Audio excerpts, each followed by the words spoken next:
নমস্কার, আমি জ্যোতিষ সম্রাট বিনয় শাস্ত্রী। আশা করি ঈশ্বরের কৃপায় আপনারা ভালোই আছেন। আজকে আমার ভিডিওর আলোচ্য বিষয় সিংহ রাশি বা লগ্নকে নিয়ে। আগামী 25 তারিখ 25শে মার্চ 2026 শুক্র মীন রাশি থেকে মেষ রাশিতে যাচ্ছে। তাহলে মীন রাশি থেকে মেষ রাশিতে গেলে সিংহ রাশি কীরূপভাবে প্রভাবিত হবে? দেখুন, সিংহ রাশি বা লগ্নের তৃতীয়পতি এবং দশমপতি এই শুক্র। তার তৃতীয়পতি এবং দশমপতি যাচ্ছে কোথায়? নবমে। তার দশমপতি নবমে। এই রেজাল্টটা কেমন হবে? এরপর তৃতীয়পতি, তো তৃতীয়পতি নবমে বসে তৃতীয় দৃষ্টি দিচ্ছে, তার সপ্তম দৃষ্টি। তার তৃতীয়ের ডেভেলপমেন্ট নিশ্চিত হবে। যারা মাধ্যমিক পড়ুয়া বা মাধ্যমিক পরীক্ষা দেবে বা মাধ্যমিক দিয়েছে, যদি এই সময়ের মধ্যে রেজাল্ট বেরোয় তাহলে তাদের ভালো হবে।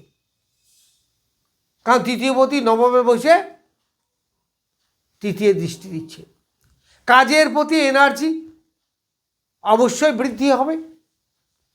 যারা হাত দিয়ে কাজ করেন, আর্টিস্টিক লাইনে আঁকাচোকা এই সমস্ত করেন, কম্পিউটার ওরিয়েন্টেড ব্যবসা করেন, শৌখিন দ্রব্যের ব্যবসা করেন, তাদের পক্ষে ডেভেলপমেন্ট হবে। গৃহ সংসারের উন্নতি হবে। যারা জন্মভূমি থেকে দূরে কোনো কিছু করেন তাদের ডেভেলপমেন্ট হবে, তাদের কর্মের শ্রীবৃদ্ধি হবে।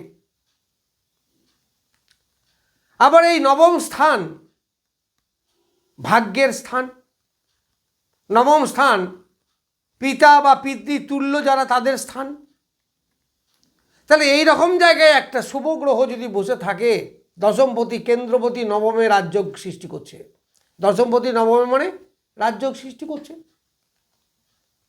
তাহলে পিতার শরীর স্বাস্থ্য ভালো থাকবে, পিতার কাছ থেকে প্রভূত উন্নতির যোগ, পিতার কাছ থেকে সাহায্য, এইগুলো আপনারা এই সময়ে পাবেন।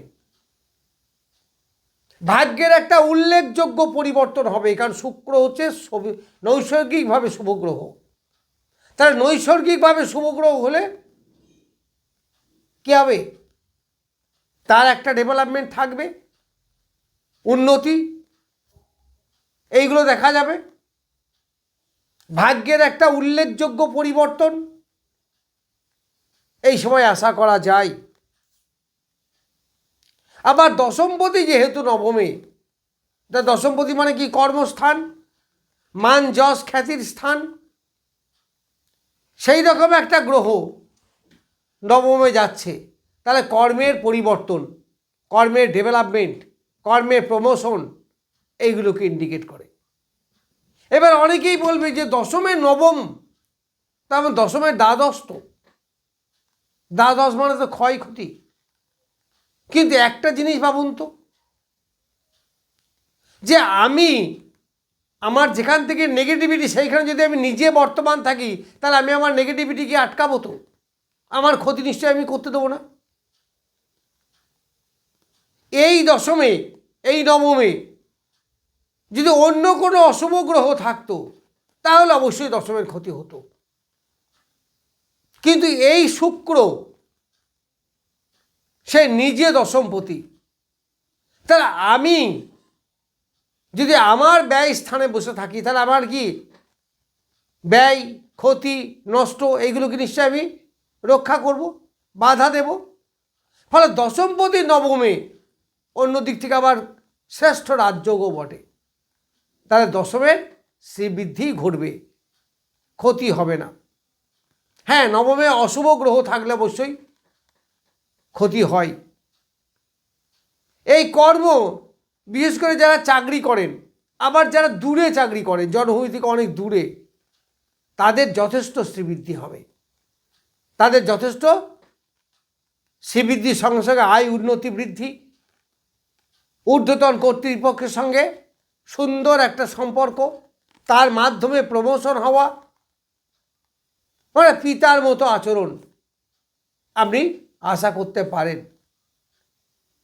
শুক্র যতদিন এইখানে থাকবে। এই শুক্র আপনার নবম স্থান, নবম মানে কি বিদেশ,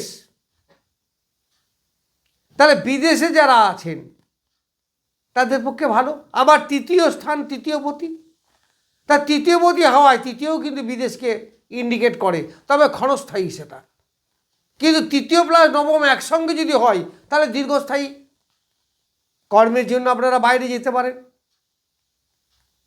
যারা পরিযায়ী শ্রমিক বাইরে গেছে কাজ করতেছে, কাজ চাকরি হোক আর যাই হোক, কিছু পরিশ্রমের মাধ্যমে অর্থ উপার্জন করাই তো আমরা কর্ম বা চাকরি বলি। তাহলে যারা বাইরে গেছেন, অন্য রাজ্যে হোক অন্য দেশে হোক, তাদের ডেভেলপ কিন্তু নিশ্চিত হবে। এখানে 3টে নক্ষত্র আছে। এক নক্ষত্র অশ্বিনী, আবার 2 নক্ষত্র ভরণী, 3 হচ্ছে কৃত্তিকা। ফলে এক নক্ষত্রে যারা আছে, এখন আছে মানে 25 তারিখে থাকবে আর কি, আমি 25 তারিখের ফল বলছি। তাহলে 25 তারিখে এক নক্ষত্রে থাকবে। এই সময় আপনার ডেভেলপমেন্ট নিশ্চিত হবে, কারণ অশ্বিনী নক্ষত্র। যারা মেডিকেল লাইনে আছেন তাদের যথেষ্ট ভালো হবে, তাদের আয় উন্নতি ইত্যাদি বৃদ্ধি পাবে। আবার যখন 2 নক্ষত্রে যাবে, এই 2 নক্ষত্রে শুক্রের নিজের নক্ষত্র, ফলে এখানেও কিন্তু ডেভেলপমেন্ট দেখা যাবে। শুক্র নিজের নক্ষত্রে থাকবে, তা সে তৃতীয়ের ফল দেবে, সে দশমের ফল দেবে, ফলে একটা ডেভেলপমেন্ট অবশ্যই হবে। এই 2 নক্ষত্রে শুক্রের বল বৃদ্ধি হবে, ফলে ডেভেলপমেন্ট নিশ্চিত। তারপর 3 নক্ষত্র কৃত্তিকা। এই কৃত্তিকা নক্ষত্রে শুক্র খুব ভালো ফল দিতে পারে না, কারণ শুক্রের এমনিতেই শত্রু রবি। তবে রবি বৈশাখের 1 তারিখে আবার এখানে ঢুকবে, যদিও এই শুক্র বুধের দারিদ্র যোগ হবে না, কারণ শুক্র এবং বুধ অনেকটা ডিফারেন্সে, অনেক ডিগ্রি ডিফারেন্স, প্রায় 20-এর কাছে চলে যাবে। কারণ 20 রাশিতে শুক্র যাবে 14ই মে, তখন রবির প্রভাব তার উপরে খুব একটা বেশি পড়বে না। ফলে অশ্বিনী নক্ষত্রে এবং ভরণী নক্ষত্রে শুক্র বেশ ভালো প্রভাব বিস্তার করবে এবং সিংহ রাশি বা লগ্নে জাতক জাতিকাদের উন্নতির সোপান বৃদ্ধি করবে।